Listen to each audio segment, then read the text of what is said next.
thanks to both of you for being here.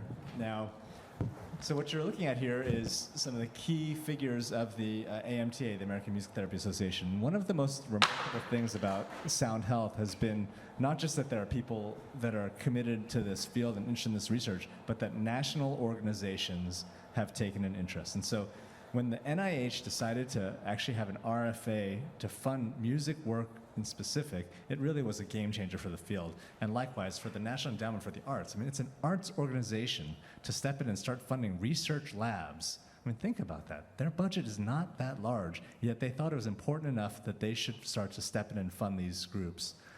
We have, I think, a convergence of interest, the National Institutes of Health, the National Endowment for the Arts, the Kennedy Center, these sort of large-scale organizations that are thinking very, not just nationally, but also globally.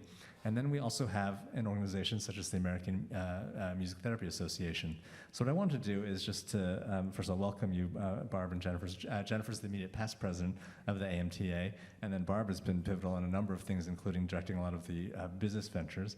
Now, I'd like to get a little bit of your backgrounds. Now, Barb, you've done some work internationally and globally. If you could sort of chat about that and the perspective that gave you when you then joined the AMTA. I'm a music therapist with a travel habit until the pandemic hit.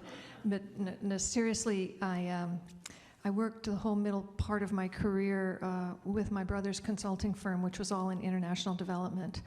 But so as a music therapist, I sort of naturally brought that inclination to what we were doing in conflict and post-conflict situations and disaster response. So as a music therapist, I've worked in mental health, acute care, but more and more community-based mental health.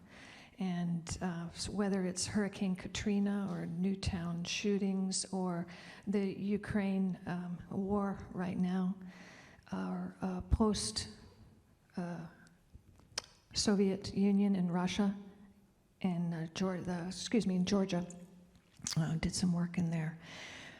What we've really thought a lot about, at least from the association side and my background, is weaving and interlaying music and music-based interventions in its part in principles of psychological first aid and trauma-informed care. So to that end, part of my background, I'm a trainer with the Medical Reserve Corps and the Red Cross. So to me, it all weaves together and it all makes perfect sense. But I think about this a lot, Charles, lately, about music and the many factors in the conversation going on today as a protective factor. And how do we think about that? Sometimes you hear the word resilience, but what does that mean? So I've been thinking a lot about that in terms of the risks and the balance with protective factors. And I think it was Miriam I was talking to and some other folks related to that on break. So I've sort of meandered around, but I'm a music therapist with a research habit and a travel habit. And I focused a lot of my work in disaster mental health. That's incredible, Barb. So just walk us through this a little bit. When you are faced with a horror that's on a global scale, how do you approach the enormity of that with something like music? Yeah, I get that question a lot from music therapists because and musicians, they want to do something. So the mass shooting last week, I've had check. Check.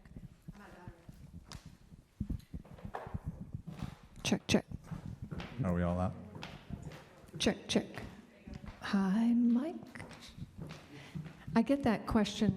I get that question a lot because it can be absolutely overwhelming. But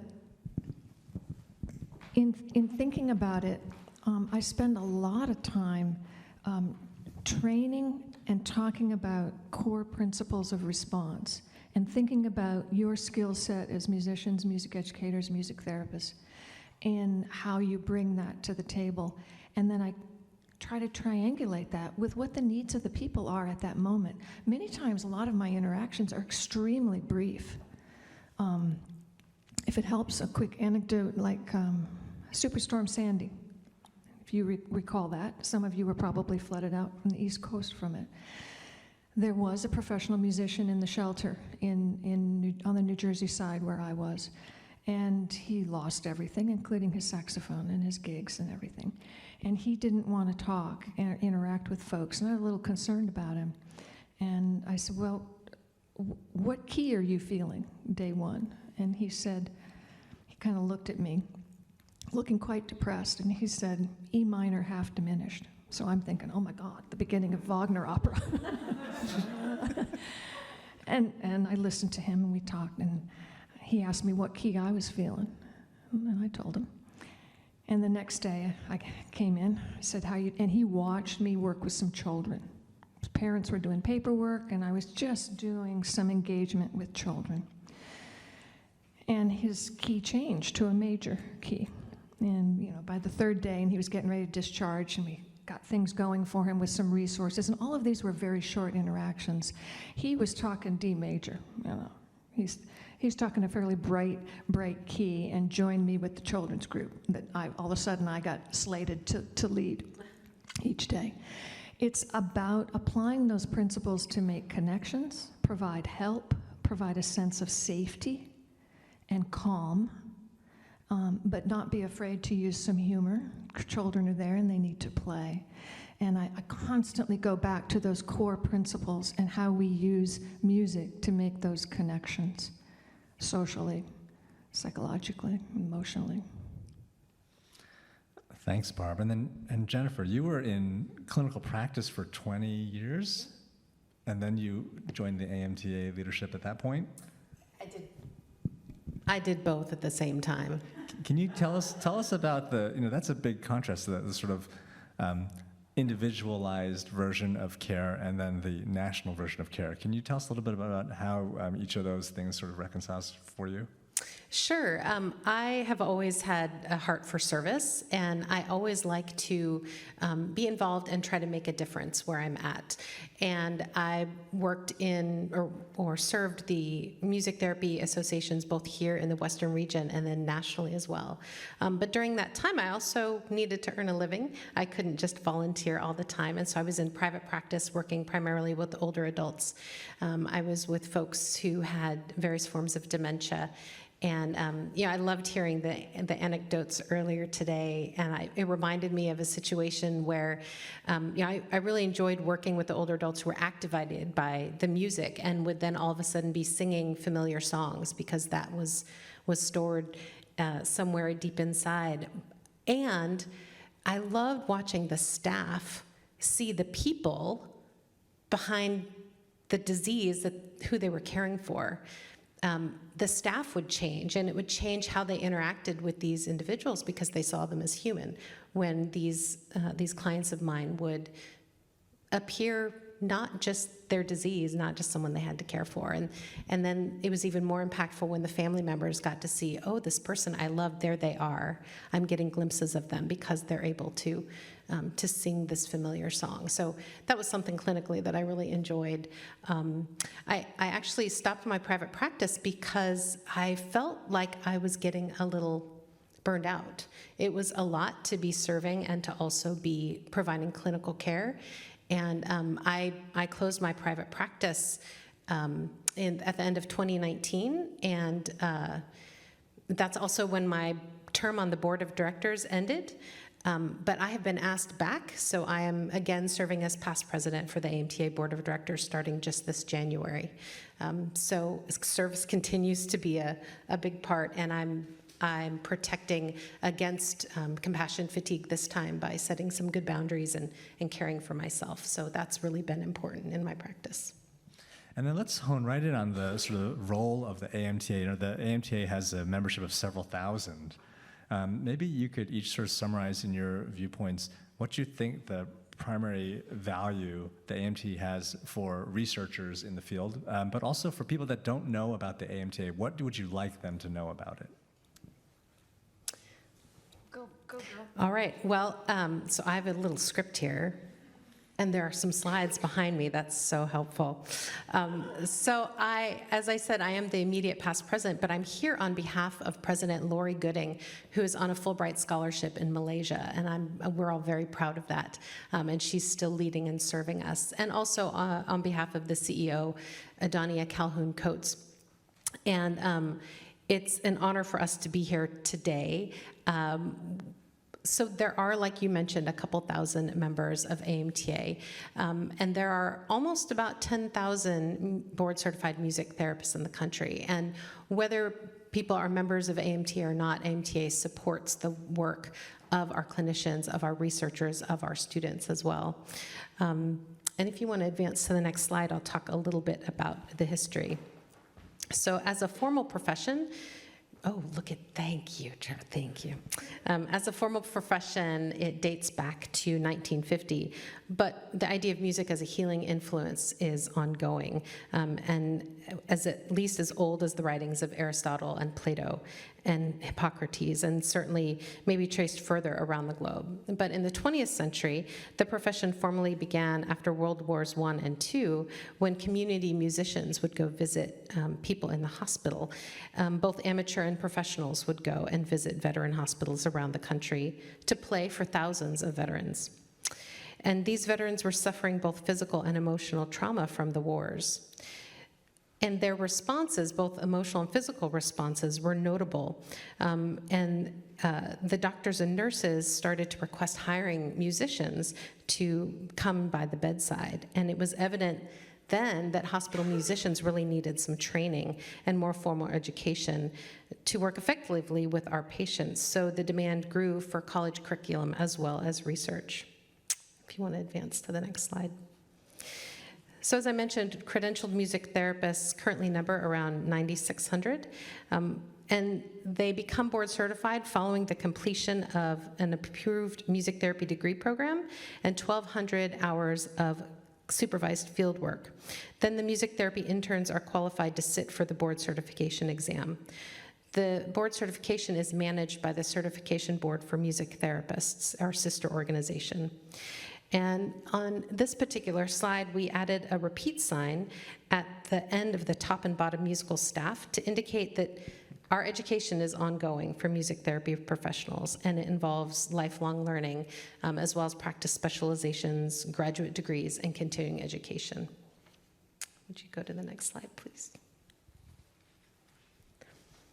Yeah, that slide's a little bit dark, but on the left is basically that we have a large percentage of therapists that have completed a bachelor's and bachelor's, over half, a bachelor's and master's degree. And on the right, the donut slide talks about where, from our workforce survey, the nature of facilities. Mental health settings is approximately 13% of those surveyed from the latest workforce survey. But a lot of these crosswalk multiple sites. So on the next slide, we are guided, our music therapy profession is guided by values, principles, and standards that are contained in our scope of practice, our scope of music therapy practice, our code of ethics, standards of practice, code of professional practice, advanced competencies, and standards for education and clinical training. The scope of music therapy practice is based on the values of non-maleficence, beneficence, ethical practice, professional integrity, respect, excellence, and diversity. Our scope assumes and relies upon, among other things, evidence-based music therapy practice, client-centered care, and professional collaboration. Similarly, our code of ethics is founded on the core values of kindness, social responsibility, dignity, respect, equality, accountability, excellence, integrity, and courage. When we talk about evidence-based music therapy, there's a formal definition in the association. It's similar to nursing and other professions. It's the triangulation of the best available evidence for the particular question of interest or intervention of interest with the clinician's experiences, background, training, and approach, triangulated with the patient or the client's needs and preferences. And I was thinking about this definition of lot earlier today. It's all fine and good for me to say that triangulation, but what do we mean when we get under the covers about the patient needs? And I think it was Yoka that was talking about the patient as an active participant in it. And that's what we mean about it. So what I'd like to also share is AMTA as our professional society is vital to the music therapy profession. Aside from regular support of music therapists and students, AMTA engages with the public in instances like this to provide information on the education and training and practice of music therapists. So in particular, AMTA serves a vital role in the education and clinical training of music therapy students. No other organization has the knowledge or expertise in academic program requirements. Right now, we have 90 music therapy degree programs, and they include 85 bachelor level programs, 43 master programs, and 11 doctoral programs. We have 5 reapproval of programs currently going on, and we anticipate 2 new degree proposals coming in 2023. So the music therapy education clinical training, the profession continues to grow. Our members cite the most valuable aspect of AMTA as support with legislative advocacy. That was something that I don't think I ever would have tried, but because of the support of AMTA, I worked with other music therapists here in California to get title protection, which we have had since 2019. We have about 14 states, is that right, Kimberly? 15 as of last Friday. That's Illinois? right. Illinois. Governor signed? Yeah. Yeah, So state recognition in 15 states. exactly. So it's recognition, whether it's through the state certification or title protection or licensure. And just recently, after a decade of work with the speech and language pathologists with ASHA, with their professional society, we reached an agreement on legislative language related to clarifying what is in the music therapist scope of practice to work with individuals with communication disorders and to address communication goals. And that would not have happened without the ongoing expertise and efforts of our national team that combined AMTA and CBMT professionals. AMTA is also a literal place to gather. We have annual conferences as well as regional conferences. The last 2, of course, we've had annual conferences virtually. But the annual conference serves as a physical gathering space for experiential learning, personal growth, connection, rejuvenation, and collaboration. And research is an integral part of our conference, where novice researchers as well as experienced clinician-based researchers can share their experiences. Music therapists are collaborating with other professionals in research, which gives us a broader understanding of the impact of music-based interventions on more individuals and groups. We have 2 research grants through AMTA. The Foltz Fund is a $20,000 grant provided by the Ott family. And then we have a $5,000 clinician-based grant that clinicians can apply for. So now AMTA is engaging in a transformational process, and there are opportunities for positive changes within our profession, as well as for partnering with others, and we look forward to that. We believe that through our challenges, we will become stronger. So to get to, in the next slide, to get to Charles's question about what are we doing in research. In 2015, thanks to the Otts and David's Fund, we funded essentially a research agenda setting conference. And we called it Music Therapy Research 2025. And in that approach, we gathered together to discuss and try to get going in the same direction in terms of research. We were seeing in the literature repetition, number 1. Number 2, we were seeing across literature a problem in discussing what we mean by music therapy and the intervention. And I'll come back to that in a moment. Go to the next slide. And we organized it to narrow the scope, and the proceedings given the limited time. So we had working groups that we set up to do this process. We had some clinical topics, and we had research capacity building topics, as well as policy and advocacy. The findings, and you can go to the next slide, the findings are contained, and you can get to them on the website under the research tab and strategic priority on research. I think there's probably, next slide, 42 recommendations that came out from the 6 work groups. And we set this 10-year goal heading towards 2025 to see if we could make inroads and related to consumer involvement in research, active consumer involvement in research. And this came from the neurodiverse community, in particular in research and autism. clinician involvement, working clinicians' involvement in the research process, diverse methodologies, including mixed methods, theory, design, research capacity building, economic analyses, and I was keen on that. I love that topic. And expanding partnerships. And this here today is where we've made huge inroads thanks to the Sound Health Network, the Sound Initiative, and the partners through NEA, Kennedy Center, and the National Institutes of Health. You can go to the next slide.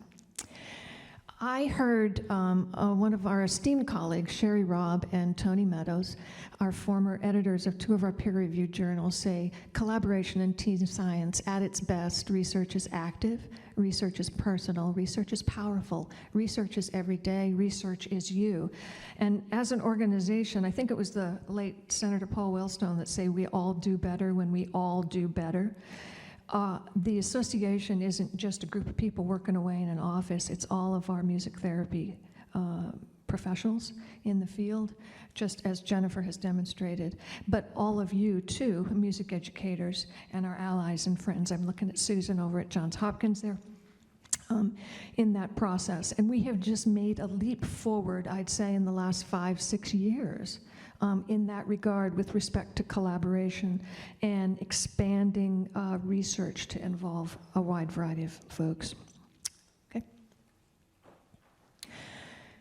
One quick topic I wanted to touch on was reporting standards. And Rob Carpenter and Burns published reporting guidelines because we didn't have it in the literature related to what do you mean by music therapy? We call music therapy the profession, but what is the music-based intervention for this research study that we're talking about specifically? This comes up all the time in the music therapy journals that are submitted by people all over the world. So these are reporting standards and a checklist, and there's a link there in the DOI, and you can go straight to it so that we can standardize the reporting just as you would with consort guidelines and trial guidelines and so forth. I would be remiss as the operations and business manager for the journals if I didn't talk about our 2 peer-reviewed journals, the Journal of Music Therapy and Music Therapy Perspectives. And it's a great resource. I'm always happy to help any of you in accessing that information. But I also want to put a shout out to the other music therapy journals that many in the room are actively peer reviewing, editorial work, approaches, voices, the Nordic Journal of Music Therapy, the Australian Journal of Music Therapy, and the British Journal in particular as well. Real quick, you're always welcome to contact me or Jennifer. We can connect you. We also would direct you to the certification board for music therapists if you want to find out where there's a board certified music therapist in your area, and we're always happy to help with that and invite you to join us to all do better as we try to move this elephant forward a step at a time about how we can use music in mental health and wellness. Well, thank you, Barbara and Jennifer. Questions for either of the panelists?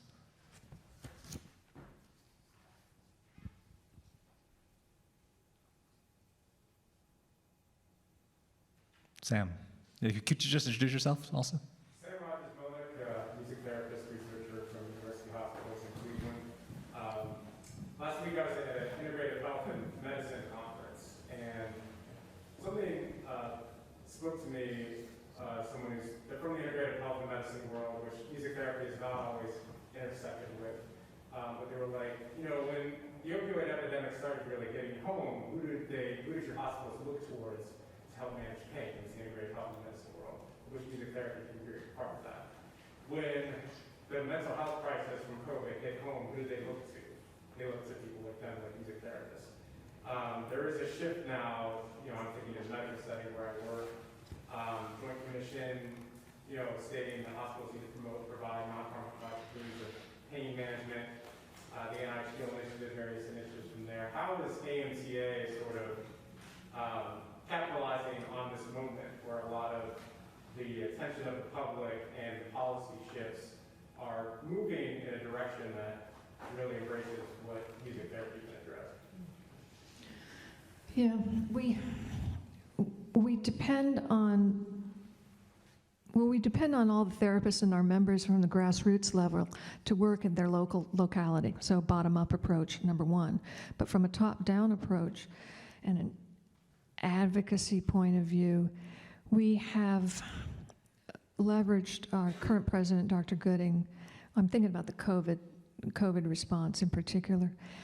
We leveraged and put a team together basically to provide publicly available information and resources to reach out, number one. Number two, ongoing education in this moment.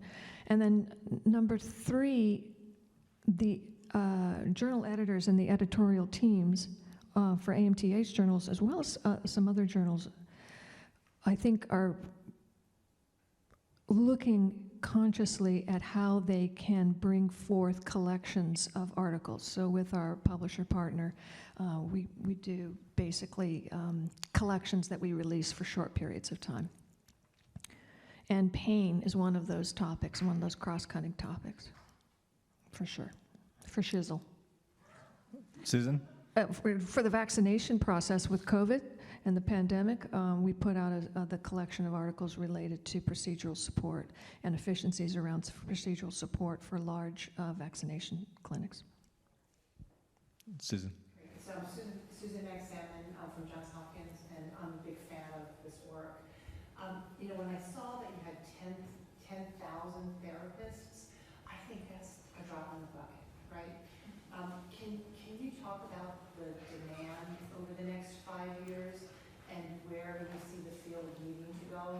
And I know diversity and inclusion has been really important in your mandate. Could you talk a bit about the pipeline and how you're thinking about growing that? And I guess the third piece of this is financial sustainability, where the funding, you see the best opportunities for funding in this country in particular.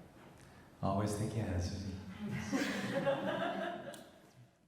So Sign her up for the board. Right? I think so. I think the demand for music therapists has been growing and continues to grow. Dr. Iwamasa has done a lovely study about the high graduation rates or matriculation rates of music therapy degree-seeking students, particularly in schools of music. And so more and more universities, especially in schools of music and music departments, are seeking music therapy programs. And so that's why you see that we have more and more degree programs available. Some of our challenge is we need doctoral level music therapists to be able to lead those programs. And so that is a challenge we've been facing and trying to address for a number of years, which is why we have more doctoral programs than we used to a number of years ago. So I think those are some challenges. We also recognize that our training, our curriculum needs to change and grow because we don't find that we are so much based in classical music, but that we need to be better educated on a variety of genres so that we can meet the needs of our clients. So we have a commission on the 21st century of clinical training and education that has been working for, I believe, 3 years, gathering information and ready to bring forward recommendations of how we can make some of those changes. That said, a number of degree programs have already been making changes, centering inclusion and diversity and equity. And they are doing that with the blessing of their deans and their schools of music or wherever they are located. So, Barb mentioned the grassroots music therapists on the ground. So it's a similar type of thing where it's the association as well as all the music therapists involved.